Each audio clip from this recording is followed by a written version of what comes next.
And not only property, you are even an asset. Because an asset means something that makes money. That was what they did to the slaves. So basically they had to acquire the master's religion and everything like that. And the slaves, not the Africans, the black people in Africa, they were not enslaved. But later on, the people who are the colonialists came and colonized the free people. As I've told you, the only country that was not colonized was Ethiopia. And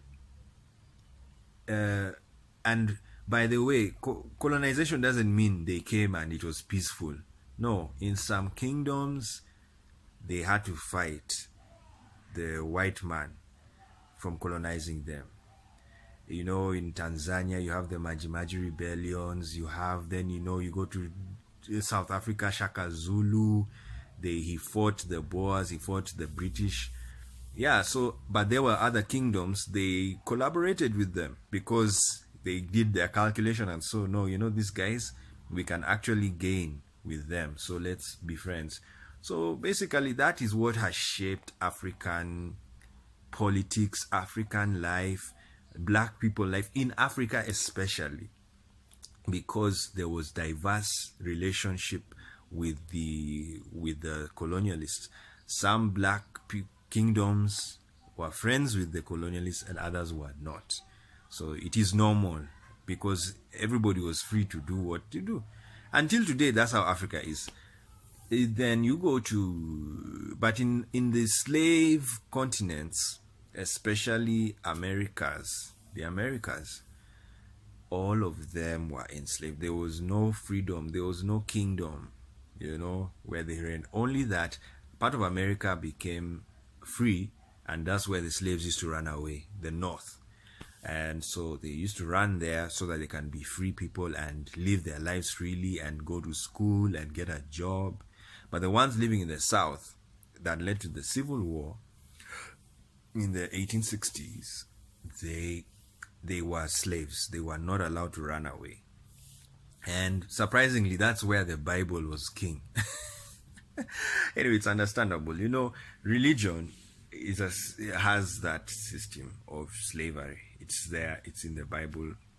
Let's not hide. It's also even Islam, the Quran. It's all there. So you have to, religion has to come to a point whereby they have to discuss the reality. Just look at themselves in the mirror and say, you know what? Yes, these things happened under our watch. And then consciously think, should we change it? So, now I was now saying homophobia tends to be very strong in some countries in the world, in the black world. Like, surprisingly, it is strong in a place like South Africa, which was colonized until 1990s. And not homophobia, but the attack of lesbians, because you see, lesbians, they go through what you call corrective rape, and because the belief is that how can two women, do that they're having sex, and it's all of this comes from what I'm going to talk about. It all comes from what do people define sex as? Some people define sex using the organs, the body organs. To them, sex is about the sexual or reproductive organs. Other people define sex orgasmically. If you have an orgasm, then you've had sex. And sometimes orgasmic sex is not necessary. It does not even use reproductive organs. Yes. And other people define sex according to the players, the people involved. So if it is a man having sex with a man, to some people, that now that's what is called homosexuality. And a man having sex with a woman, that is heterosexuality. And a woman having sex with a woman, that is also homosexuality. Because you're defining sex according to their players, their identities, but not about and then others sex organs. So basically, the crisis we have in the world, literally, realistically, and philosophically, is definition. People have their own definitions, and the guiding definer in every country right now is the law. It is not even the Bible. It's not even the Quran. All of those are subjective dictionaries. Yes, if you are because you can go to a church and they tell you that, a man and a woman, when they join, they become one flesh. That verse hasn't told you anything. It's just giving you the reasoning. There's nothing. It has not given you an order. But the laws of a country, they are orders, because if you don't do it, you can be arrested. You see, and that's why the decriminalization movement is a very important movement, because the reason why people want to decriminalize is not that they are encouraging anything. No, they have understood that there are people who are like this, and if you ignore the LGBTQ people, you are encouraging hidden activity, and hidden work is not wise, because you will create a lot of chaos. A lot of things will happen. But when you decriminalize something that is already scientifically proven, we don't need anything. You can get any STD without even sleeping with the opposite sex. It's possible. Even lesbians can get STIs. Yes, it's possible. So what does that mean? They're having sex. And is it bad to have sex? No. That's now the other thing. You have to deal with the mind of some people. Some people think sex is bad. Others think sex is good. Others think sex is holy. Others think sex is unholy. So everybody has their views, and we are always fighting each other. That's why there's a lot of chaos. But anyway, we have to come to consensus and work our way forward. So now, Trinidad and Tobago, the error I made was that I was thinking that maybe, the Americas, they are a bit homophobic. They may be homophobic in words, in the sermons, you see the preaching.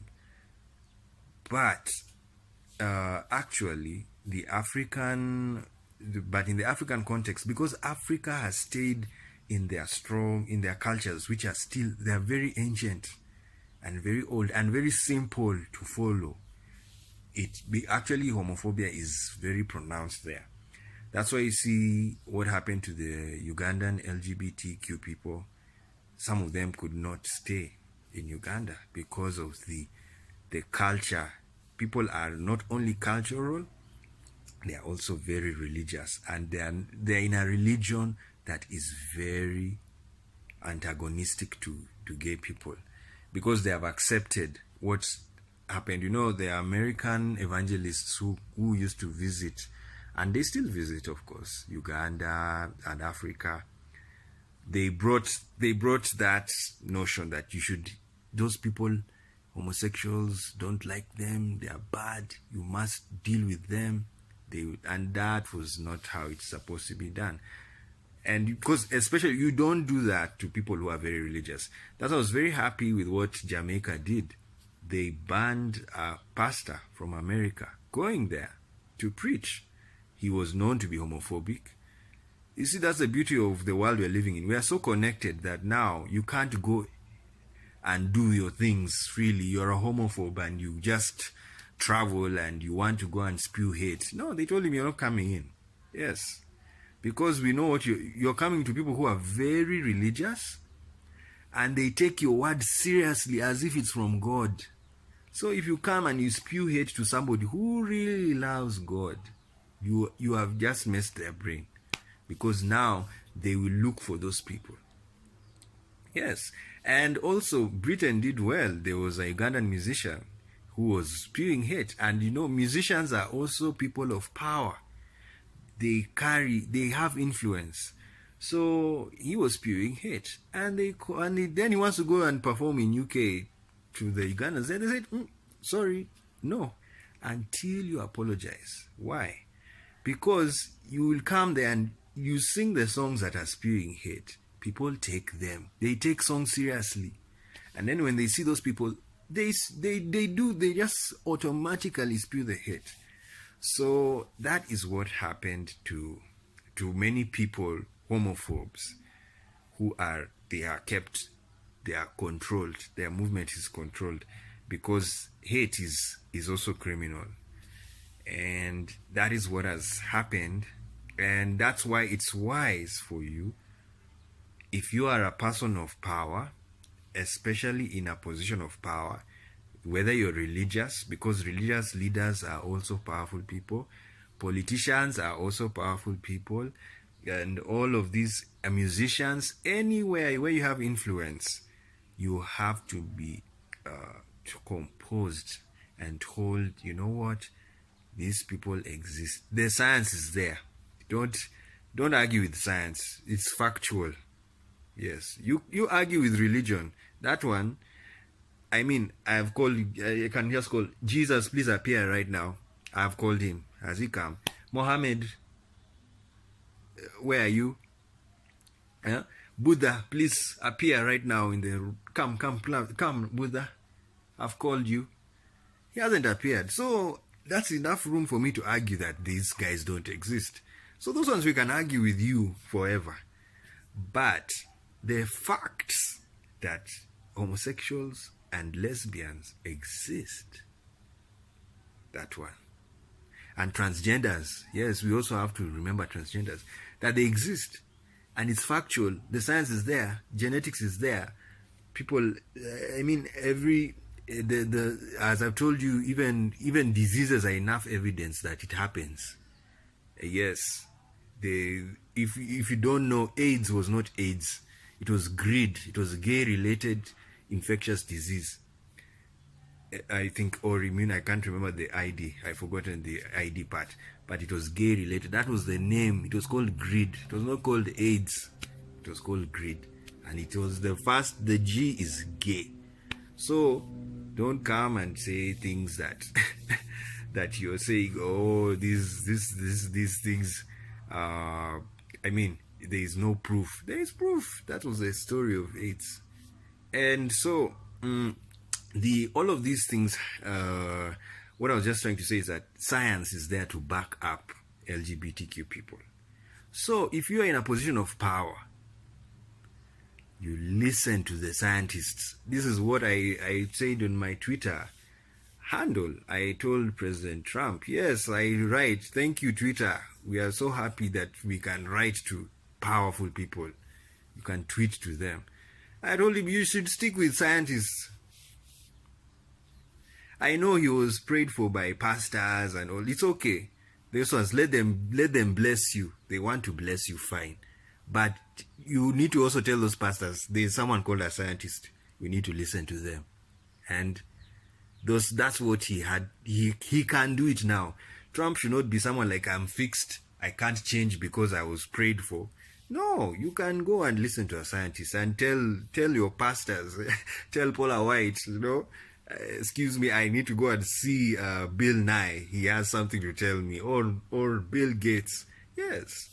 You go and listen to the scientists and they give you their advice. And theirs is more reasoned. It's factual. Not that I'm attacking the pastors. No. If a pastor wants to bless you, if he feels he has a word for you, let him come and speak. But don't close one ear to the scientists who have facts. And they're telling you, I know you love the Lord Jesus. I know you're a very religious man and you want to keep the Bible, but you have to understand LGBTQ people exist. You see. So, and if Trump is reasonable, he will say fine. And that's why I'm happy he hasn't touched the gay marriage issue. Yes, I'm very happy. You shouldn't touch that law. Yes, science is what gave it backing. Those judges were not dumb to do what they did. There's a joke that how is it that you undo policies that another government did? It's weird Because governments are not supposed to be partisan. Especially when you're in government, you are supposed to do neutral work, because government is going to remain. Your party just comes in the office and does work. That's why you see it was very hard to remove Obamacare, because it was something that was discussed inside out. It was so. How is it that now, 3 years later, it is now useless, and you've not even given it 10 years of functioning? Then what was the point of making the law? It's preposterous. You don't just undo laws because the person was not thinking like you. The Republican Party was there even when the Obamacare was made. Yes, it was there. So if it was there, why didn't they not stop it? Why did they not make so much noise that this law is bad? Unless they agreed. And then now you've come in and you want to remove. No, it won't go. You give it time to function. If it has problems, like what Bernie Sanders said, improve it. Yes, you just improve it if you find there's a problem in some loopholes, but don't overturn, because overturning costs money. That's how you waste money. You just waste it by overturning things, then you bring new things that you've not even taken time to do research about what you're doing. Oh, anyway, I just like talking about America sometimes. It's a very interesting country. But we're on Trinidad and Tobago. Let's finish. So I was saying that the homophobia in Africa is a bit strong than in the black world. I mean, in the black world in Africa, the homophobia is a bit strong than the homophobia in the black world in the slaved continents, because those continents were where black people are, those were mostly slaves, even though now blacks are going there to go and work as free people.